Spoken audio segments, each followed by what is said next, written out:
Hello, everyone. I am Debbie Henry, and this is your Hartwell Hustle. And guess what today is? Today is the first day of spring. And with that, we have Maggie Jackson here, and she is, I guess, part owner. Your husband's the other owner? Or I'm full owner. Yay, we have a woman-owned business. She is owner of Big Hart Farms. And if you are not familiar with that, you will be sure and want to listen and stay tuned, because it might be the best kept secret, although I can say word is spreading fast about the farm.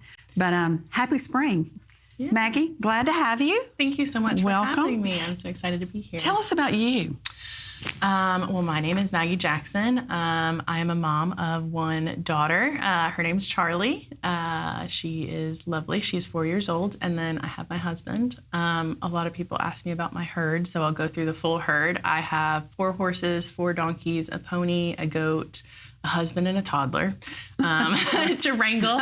I used to train horses through my 20s, so barrel racing, rodeo, stuff like that. I worked with a lot of teen girls in that sport, and then we moved across the state, and I kind of didn't want to stay in horses. It's a little bit less competitive out here than the area I moved from. Okay. So we decided to do something different. But one of the things I found I loved is connecting kids with agriculture, getting them out on a farm. I was born and raised in Atlanta, and so the amount of agricultural access I had was very minimal. And what I did have, I was very fortunate to have. So allowing people access to actual working farms and understanding agriculture and food production, even, it's amazing to see the amount of kids that don't know where their food come from simply. And flowers give us that gateway to not only provide beautiful experiences, but knowledge and education to everyone.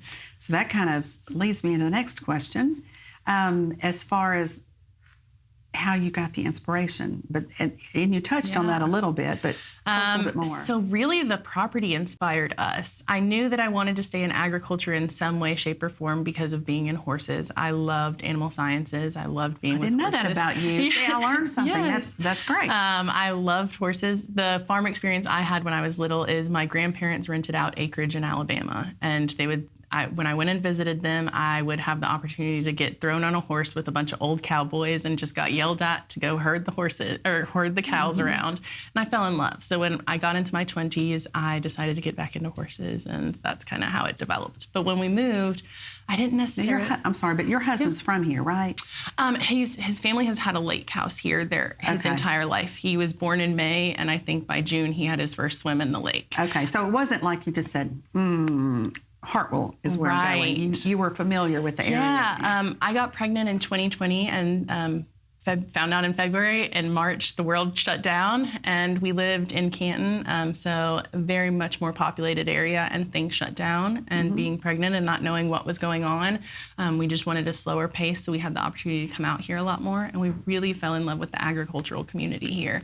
The farming community here is so great. Like, they will sit and talk with you. There's such kindness. There's such kind of collaboration in this farming community that you don't see a lot of other places. People are very stingy with their knowledge in a lot of other places. And here they're very welcoming, and they kind of look at you sideways when you tell them you're doing something crazy different like a flower farm, but they're very supportive, and they'll collaborate with you and talk to you and educate you. You know, that's something, I wouldn't have equated the two, and I'm showing my ignorance here as far as flowers go and agriculture. I also grew up in a small town, a lot of agriculture, North Georgia. But, you know, when you talk about flowers, you don't necessarily think agriculture. But it goes hand in hand. I mean, it really does. So we're specialty crop production. What does that mean? So it's specialty crops, not your common things. We also do pumpkins in the fall. Those are more specialty things. They're not as mass produced. They are not as easy. They take a lot of hands-on work. So a lot of what we do, especially with our flowers, is not machine done. It's hand done. We hand seed every single flower. You go out there and you plant them all? Every one of them. So right now we're getting our field prepped, and we're about to run in every single seed, and we produce about 40,000 zinnias a year and between 15 and 20,000 sunflowers. And everything is hand seeded, everything is hand done. We produced 12,000 pumpkins last year as well. I remember coming out for the pumpkin. Yeah, the pumpkins we had a little bit of help on just because last year's weather was really crazy. We had a very tough drought. So we actually partnered with 𝗂𝗍𝗄's nursery, and they started our plants for us. So rather than having to keep them moist and germinate them in the ground, we had them start them, and then we hand planted all 12,000 plants. So how long, I mean, to sit here and talk to you, it sounds like you've been doing this forever. But you just told us, after COVID, that you decided to look into this. We officially moved here in 2022, and then we opened the farm. We started January of 23. It was a cattle pasture for the past 200 years. We own the old Norman farm, which was the original dairy for all of 𝗟𝗏 County before Hart County was even established. So very old history. A lot of the locals know our home as Sherman Oaks because the old lore is that Sherman tied his horse to the oak tree and the house was left standing because it was a Mason house.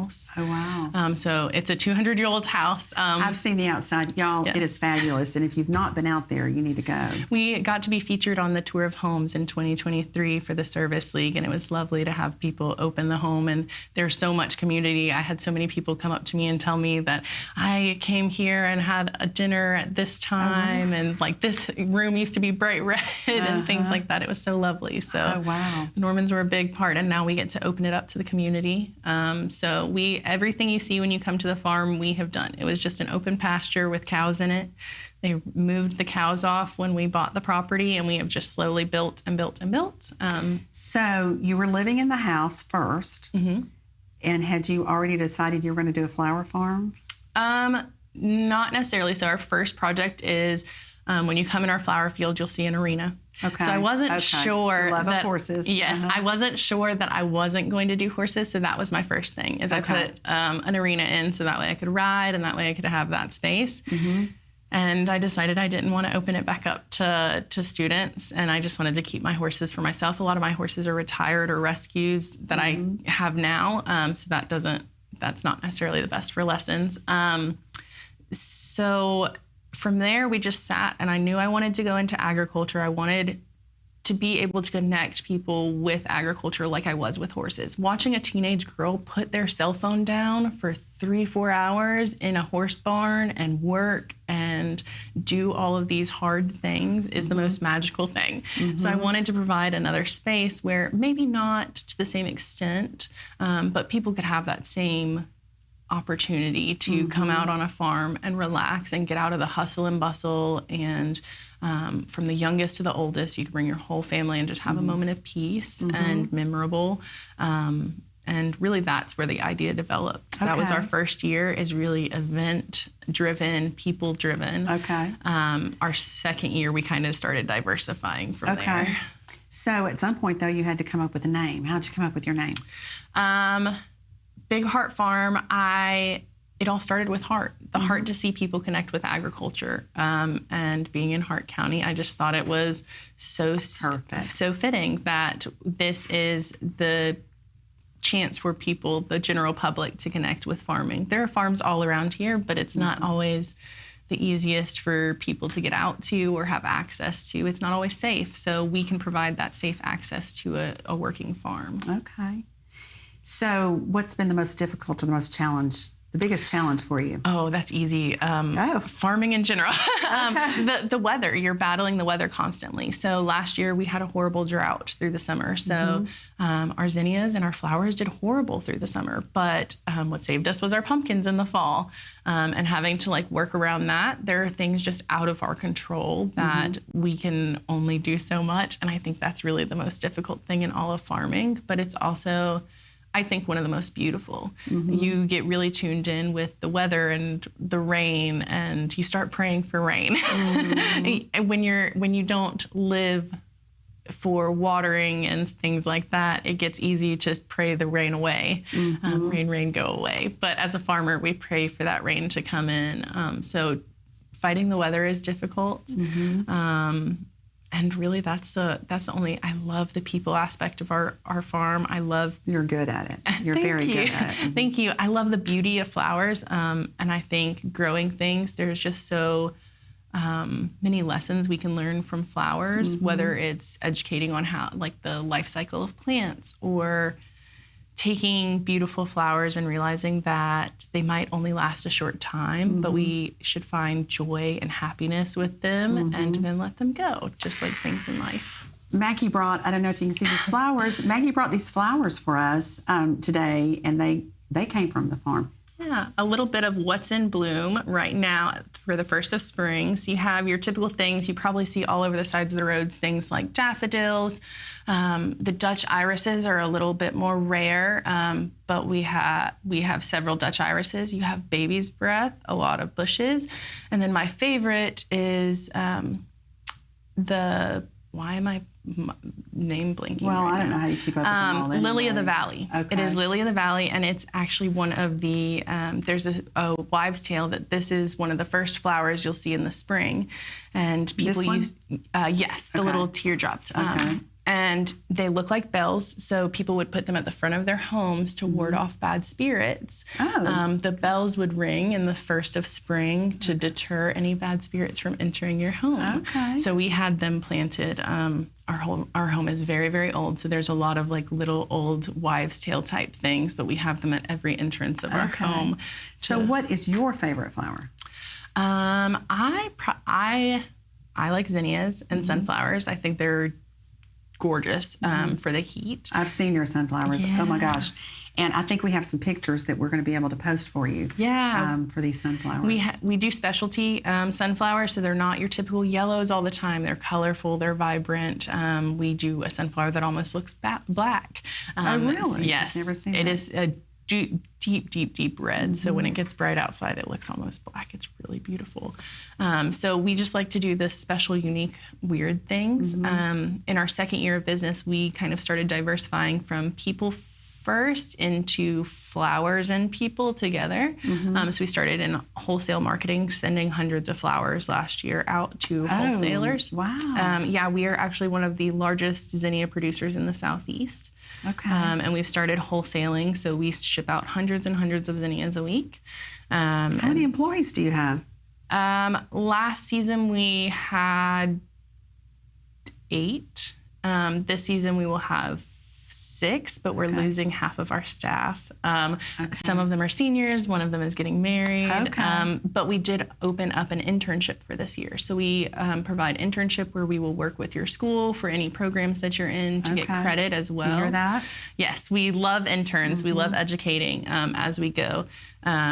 So we have multiple interns coming in this year. We have a college and 2 high school interns that'll be coming on board. So we're losing some. It's kind of shifting around, but we've had pretty much the same staff for almost 3 years. So we will miss a lot of them. That's awesome. You know, going back, talking about the flowers at your house and at each door, and I don't think you realize this until you get a little older, but people connect with flowers. You know, in fact, I'm getting a little teary-eyed thinking about it. But I remember my mother's favorite flower was a daisy, at the funeral we had tons and tons of daisies. And you don't realize how much you connect with flowers, until something happens and you go, oh, that brings back a good memory. It brings back a good feeling. And I'm sure you have a lot of that. Definitely. They say that, the main time you get flowers is when you're dead. So we should be a little bit more willing to provide them when we're alive and to kind of give them to each other a little bit more. Yeah, absolutely. And just have those memories. But like you said, whether it's the ones planted in your grandmother's garden or a thing, that's what I hear the most about zinnias is that they were planted and their grandmother used to love them and they would go pick them as a kid because they were just such a common flower, but we kind of specifically now curate them for wholesale.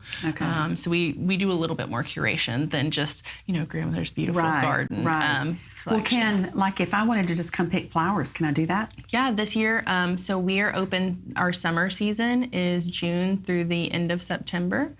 And we are open Friday, Saturday, Sundays. Our hours will be posted probably leading up until that. I'm just not sure with weather, things like that. So we try to hold off on some of the decision making until a little bit later. Right. But we'll be open for the summer, June through September, Friday through Sunday. Okay. And then the end of September all the way through until we're hoping to go to Thanksgiving this year. Okay. We will have our fall season, which is 7 days a week. We have pumpkins. We do thousands and thousands of pumpkins, everything from black pumpkins to blue pumpkins to your standard jack-o'-lanterns. Again, we like specialty, so anything out of the ordinary, the unique pumpkins that you're going to see. We did pie pumpkins, musc de Provence, that are these big, dark green, beautiful French pumpkins, just a whole variety. And we do that through the whole entire month of October. Oh, nice. Yeah. And if someone wanted to have a church group or a ladies group or children's group go out, yes, you do absolutely that kind of thing? So you can email us and we will give you details. For church groups and nonprofits, we do allow you to use the farm for free. We love ladies groups. We had several women's groups come out last year. You just pay for what you choose to purchase there. So okay. Do you do classes? Yes, we do monthly classes. We partner with Caroline Vandora at Hartwell Florals, and she comes out and I do part of the class and I teach you about harvesting and growing and all the plants that you see. And then Caroline teaches you about designing and how to kind of create a work of art with those flowers. And she's so good. She is so good. She's a great designer, and she is really an artist with her flowers. So I just sit back and let her do that. And she does the same for planting and harvesting and kind of the plant side for me. I'm always amazed at creative people. Oh my gosh. I mean, and you're one of them. I mean, it just amazes me that I just love it. I just love watching people who are creative. It's a different side of the brain. Yeah, yes. And I don't feel creative. I feel like the only creative portion of my job is when I get to lay out my garden. So right now, that's what I'm doing is I'm laying out where everything's going to go for the season. Okay. It's the one good thing about doing annuals. Well, it's a harder thing is that we have to replant every year. So none of our plants come back. It's the same every year. Do you see yourself ever doing vegetables? Right now, we're actually diversifying into herbs. So we just got irrigation in our pasture. That was our big project this year. So every year we have kind of a big project that we do. This year we got irrigation done. So we have water access. So we're going to start putting in herbs and perennial things. And so will those be available this year, the herbs? Yes. And then we do have produce. We have about a 5,000 square foot produce garden that we'll be doing. Last year we had some produce, but it was more figuring out what people liked. And now that we know, we're going to start going into that. We're also going to be doing farmers markets a little bit more. So we're hoping to be able to do the Livonia Farmers Market on Wednesdays and a few other local ones around here on Saturdays. Okay, good. Yeah. And Big Hart Farms has an Instagram page. There is a Facebook page. Facebook, website, all the stuff and things. We're going to put all of that on the screen for you at the end of the show. Yeah. So what do you see for the future besides herbs this year? So I feel like we found our niche with specialty crops. We practice regenerative farming, so that's why we have 6 months where we're off. We're actually doing cover crops. We're letting our ground rest. We're making sure that our ground is well taken care of so it can produce the best products possible in whatever plant we're doing. So we found our niche with specialty crops, and I like that rotation of on and off season. So there's some planning and some time to do some bigger projects, and really, I think that's kind of where we're just going to push is keeping with our summer and our fall. Herbs is really what we're hoping, culinary specifically, not medicinal. Okay. But more culinary. So a real niche, and that's good. I mean, I don't know. Yeah. We need that here. Yeah, just different. It's also something that can be packaged and sold year round, and we can go to conventions and some other things. Georgia Grown is an amazing program, and they're always looking for different, diverse products, and we have the opportunity to kind of do that. So doing perennial will also save our workload a lot. Perennial meaning they come back year and year after year. So like rosemary, I can plant that now, and I'll have that product for years to come that I can be harvesting off of. And I do know about that. That grows pretty fast. Yeah. And abundantly. Yes, it grows very well here, almost like to bush-like states. Yeah. So One of my challenges has been cilantro, though. Oh, yes. It is. It does not like the heat here. Okay. I think that is what I find, because our growing seasons are summer and fall. That's why water is, like, dealing with the weather is so hard, is you have the heat. So this past season, we had 2 weeks straight being in the heat index. So once you're in the heat index over 100, not only are you losing, like, moisture from the soil, it's also evaporating out of the plant. So the plant itself is evaporating moisture. So you literally cannot keep enough water on them. And before we got irrigation last year, we were hand watering everything. So we had 2 fields that were about 6 acres, and we were hand watering with a 300-gallon IBC tank. Wow. From about 9 p.m. until about 2 a.m. It's not a typical crop. It's a specialty crop. You have to baby it. So the petals on flowers can't take water in the sun. So you have to water through the night. Wow. So. And you may have said this, but tell me again, how many acres do you have? We have 76 acres. It's about 6 acres is what I call our homestead. It's our private garden, my horse space, all of that. And then about 50 acres is our working flower farm, where we're rotating crops and actually using it. Okay. Yeah. And I have one other question. Keep asking. Tell me, has she picked up on the flower bug or the agricultural bug? She loves it. She asked, right now we're planting, and so we're going out to the garden daily. So she's typically the one asking to go out to the garden. She loves it. She's starting to name all of our herbs and know what they are and how they smell and wonderful. What she likes. So I think so. Good. Being a horse girl and in soccer and sports and all these things growing up, I try to let her find what interests her. And I think she enjoys plants. I think she likes playing in the dirt more than She's 4. Yes. Right? Okay. Yes. Okay. She'll probably go through a lot of different things. That's what I'm hoping. Putting that basis, on, she'll even just having love the knowledge to, that's right. When she gets older, that she knows, like, these are the herbs that I can do. Right. Hey, I can just throw these seeds out and have flowers for the year and be able to just harvest them and put them in a simple jar and have flowers, just the ease. Let me ask you a question. Totally, y'all, this is totally out of we haven't talked about this or anything, so this may not be, if you don't know, tell me. Yeah. But you know how you always hear something and you go, is that true or not? Tulips. I heard that tulips are the only flower that continue to grow after they're cut. Do you know? Yes and no. It depends. So the bulb will regenerate, but the flower might not be as strong because it's a bulbed plant. So like daffodils, you'll see them on the side of the road every single year. The bulb reproduces and gets stronger every year. But if you cut it, somebody said that's why they're always floppy, is because they're growing different ways. Well, yes, and the weight of them, because it's a bulb. So think about the tulip festivals in Europe. They actually grow those for bulb production. They don't grow them for flower production. So it's one of the saddest things you'll ever see is watch the videos of them cutting those fields. They go through and just shear down because they're getting it for the bulb, not for the flower production. Okay. So they cut the flower and allow that energy to go back into the bulb for further flower production, if that makes sense. Okay. If you take the flower and don't allow that energy from the flower to get back to the bulb, it's not going to produce again. Okay.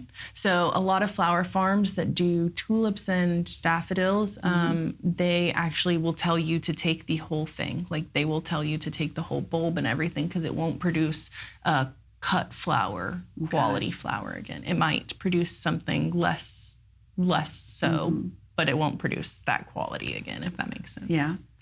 And then I'm going to talk fast because I don't want to run out of time. I do have another question about hydrangeas. And I'm trying to think of things that regular people like me who don't know much about flowers. Oh, I love hydrangeas. That was one of my great-grandmother's favorites. Okay, I love them. But I heard that when they start looking droopy, you put them in warm water. Is that right? So hydrangeas are one of the only flowers that actually absorb water through their petals and that flower. So the best thing you can do with hydrangeas is when they start getting droopy, take a big bowl of water and put it head first into that water. It'll get all the water it needs, and then you put What temperature? It can be room temperature. It doesn't have to be cool or hot or anything like that. Any flower is going to respond to warm water. It'll make it open and kind of further it along its process. Most every flower continues to bloom. That's why they give you the feed packets to put in there, because that's carbohydrates and all the nutrition that the flower needs to continue to bloom. Where if you like certain flowers don't though. So zinnias, when you cut them, they're where they're at. They're not going to bloom any further. It's just how long they last. Hydrangeas are just one of those that they need it top watered or through their petals is best. Yeah. Warm water will make anything bloom more though. So like if you have a sunflower that's a little closed, warm water will open it right up. Let's talk about how these flowers are used in our community. The botanical gardens. Yes. Are you involved with the botanical gardens? Yeah, so I have the opportunity of being our current vice president at the botanical gardens. Get this right. Yes, and I love it. It is such a great... it's wonderful. Yes, and we've had some major projects done. So there is a concrete path, the Jerry Turner concrete path around the whole entire gardens now.